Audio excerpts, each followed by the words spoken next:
What is up, everybody? Welcome to another Market Wednesdays with the Inkcast. My name is Brad, otherwise known as Bradcifer, and we're going to be looking at the biggest movers and shakers ahead of DLC Chicago. Stay tuned. All right, so we have first up, we have Mufasa with a 4% increase over the last few days, but the overall last week or so, the 25th, it was around the $12 mark, and now it's chilling at almost $18. Looks like a lot of people are anticipating the Amber Ruby list to be something that can have legs.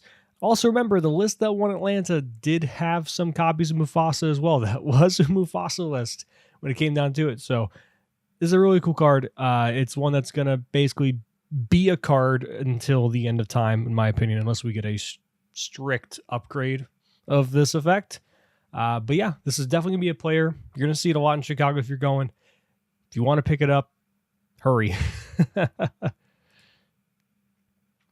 Next up, we do have a set 4 card. Remember, Chicago, set 4 is legal. It's not like the last one in Atlanta when set 3 was the only thing that was legal up to that point. So we actually do have set 4 cards, and one of the biggest ones from set 4 is this 3-drop Sisu, because 2-drop Flynn is very, very good to curve out with this card.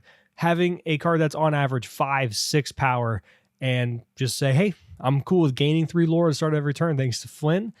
This deservedly has gone up 21.64%. It's only a 37% increase. Over the last week, though, it's been 50%, about $1 increase, which, again, this is a rare. So keep in mind, you have to be a really, really, really, really good card to demand a pretty big price tag when it comes to rares. And there's only one rare I can think of that demands a pretty big price tag, and that's Maui from set 1. And that has the benefit of being a set 1 card as to demand a $10 price tag. But hey, $2 for a rare. That's actually, somewhat of a decent thing. Pick them up. This is a good card. If you're going to play Ruby, especially, maybe you're playing in the Mufasa list as well, with Amber as your secondary color. This Flynn into Sisu thing is very good. And of course, you're going to want big Sisu as well. Next up, we have Madam Mim, another set 2 card with a 7% increase, 35 cents in the last couple days, 8% over the last week, 40 cents in totality. Really weird. We're kind of seeing this up and down, up and down, up and down, these like micro movements. The foil is where it's really had a lot of movement. Interestingly enough, it was around $11, and then it shot throughout much of April and May to be around $12, and now it's right back down. It's I'm sorry, it went up to $18, and now it's down to $12. So this is one of the best cards in the game, straight up. It really is. This whole archetype and this just engine of all the bounce stuff in purple is pretty much like a necessity. If you're playing this color, you're probably playing this card. If you're not, I feel like you're putting yourself at a disservice. This is a very, very good card. It's demanding about a $5 price tag. Looks like it's just a minor spike ahead of Chicago. Again, Atlanta winning list did play the bounce package. You're going to see a lot of this card in Chicago. I guarantee that. Next up, we have Lady Tremaine with an 11% spike up to about $3 in totality and $5 for a foil. Really crazy that if you look back, this card did once command about a $10 price tag and is all the way down to about $2.50. A lot of micro spikes here and there. This is just a staple card at the moment when it comes to the red control list. We're seeing a lot more people choosing in the current meta to go with a 2-2 split between herself and Medusa as opposed to the 3-1 split we've been accustomed to, or even sometimes the 4 Medusas and no copies of Tremaine we've seen occasionally, because of the cards like Bucky and Emerald and a lot of just good top deckable threats in the late game. Tremaine has become pretty nice for the current meta, but the price tag is not demanding anything too crazy. In fact, it's actually gone down 11% over the course of the week. And hey, it's a good card. Really weird to me to this day that super rares don't demand any kind of price tag for the most part. It's really just legendaries, but hey, I guess that's a good thing for the game, right? Next up, we have Belle going up about 1%, 30 cents. Overall, though, weekly change lost 50 cents, minus 2%. We're seeing this pretty static, up, down, up, down, up, down. On the downswing again, pretty much for the most part. The last day it's gone up a teeny bit, but for the most part, it is on the downswing. It was around $25 just a little over a week ago, and now it's down to about 23. The foil is where it's also had some changes that went up to 61, dropped all the way down to 49, all the way down, and then is right back up to 56. So again, I talked about this last week. It's a set 1 legendary, and also one that has, in my opinion, a pretty easy condition to meet, especially the older the game gets. Ramp will always be a portion of the game. We'll get more ramp spells. And this is a card that I think will just get better and better. And of course, that price tag being a set 1 legendary will continue to climb the further we get away from set 1.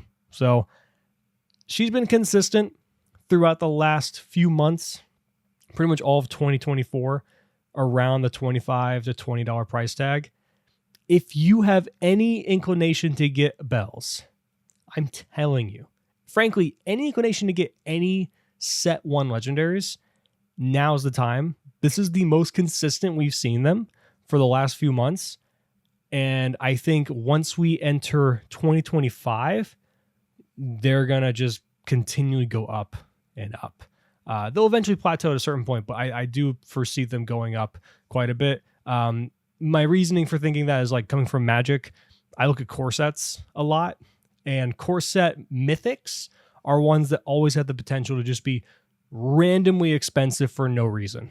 They could see play in a deck or just like just one format or whatever, but because they are mythic rarity of a supplemental set for the most part, it is going to make the price go up. And yes, set 1's not necessarily a supplemental set, but the fact that there's no reprints on it and the print run on it was actually limited in comparison to what we have set 2 and forward, you might as well treat it like a supplemental set.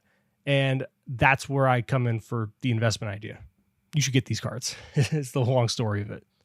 Next up, we have Beast, another set 2 card. A lot of set 2 cards this video. Going up to $55. That is a 10% increase over the week, a $5 change. Look at the changes Beast has seen. Like, he hovered around $30 for a while, then he went to 45, then he had his huge spikes here, just dipping up and down between 50 and 55, then a huge drop off to 42. And here we are again, right back up to 55. This is a very, very, very good card that, I mean, even with Medusa, right? Both Robin Hood and Beast, these are cards that are just very good, even with Medusa running around being one of the best removal options in the game. So it's not necessarily quite as big of a difference of set 1 in terms of like, as we move away from these are going to get more and more expensive. But I don't know, like this is, when else are you going to get this card, you know? All right, next up we have Tamatoa, 23% increase, which is only $1 over the last week, but it's $6.74. This is crazy to me. Again, look at this, like just steady dollar card forever. And then people are like, oh my God, items are good. And then we had a little dip again when the item deck kind of went down in favor. And then here we are once again at the climb of Tamatoa. You should get this now. I said earlier, super rares for some reason, don't really have as much of a price tag on most of them. This is a set 1 super rare, so keep that in mind. And this is a card just like Belle. I said ramp is always going to be part of the game. So are items. This is a card that will always be decent. Unless we get a strictly better upgrade for this card that just does everything he does but better. This is your finisher. This is your reason to play items in a control list. This is a card you're going to want to get. I really don't think we're going to see it dip down to $1 again like we did a month ago, because people, I think, are respecting and understanding how good items are. And Tamatoa is probably going to not go super crazy, but I could see this finishing around a $15 card, which, you know, I think it would be on the higher side of a super rare. I think it deserves it, frankly. So I would pick him up. Next, we have Piglet, the new legendary from this set, an unequal 3/5, resist +1 while you have no cards in your hand. This character can ready I'm sorry, can challenge ready characters. Also, quests for 3. This is a 15% increase, about a half a dollar over the last week, just 7% over the last few days, up to a $3.68 price tag. $7.62 for the foil.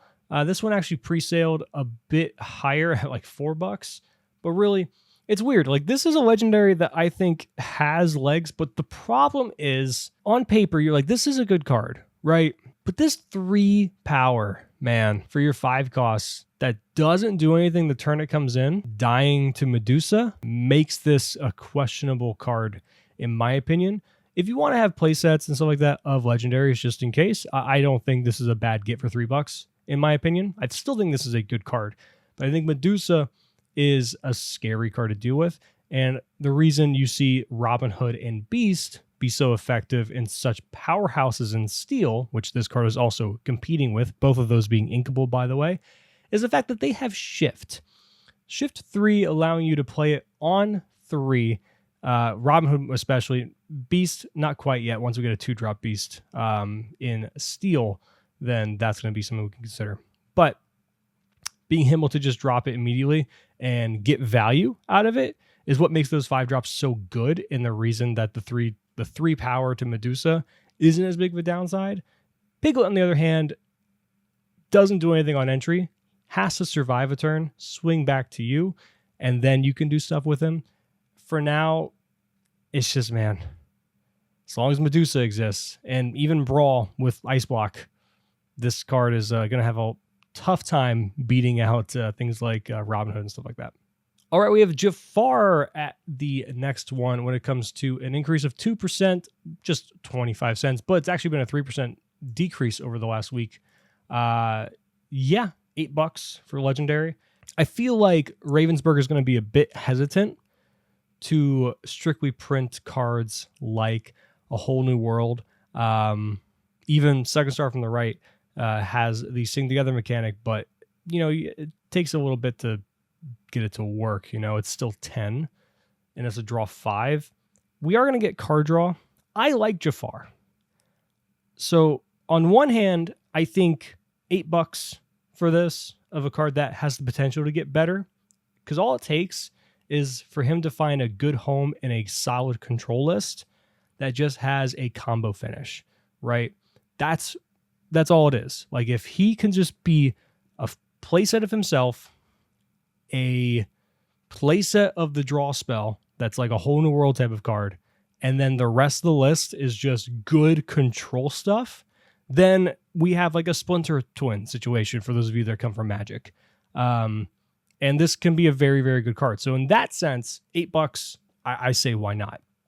The other sense, though, is like, I feel like they're just not going to print as many cards that combo with him as we would like to see, or at least I should say as many good cards that combo with him. So I still think this is a good get, but I would be surprised if we got very powerful cards like A Whole New World in the future, at least anytime soon, that really make him just combo off. But hey, in a year's time, maybe we do, and you'll be happy you spent $8 for a card that very well could be 30 around a year from now. All right, next we have Fishbone Quill, a 28% increase. That's $2 change. Again, this is just people really hyped about red-blue when it comes to Chicago.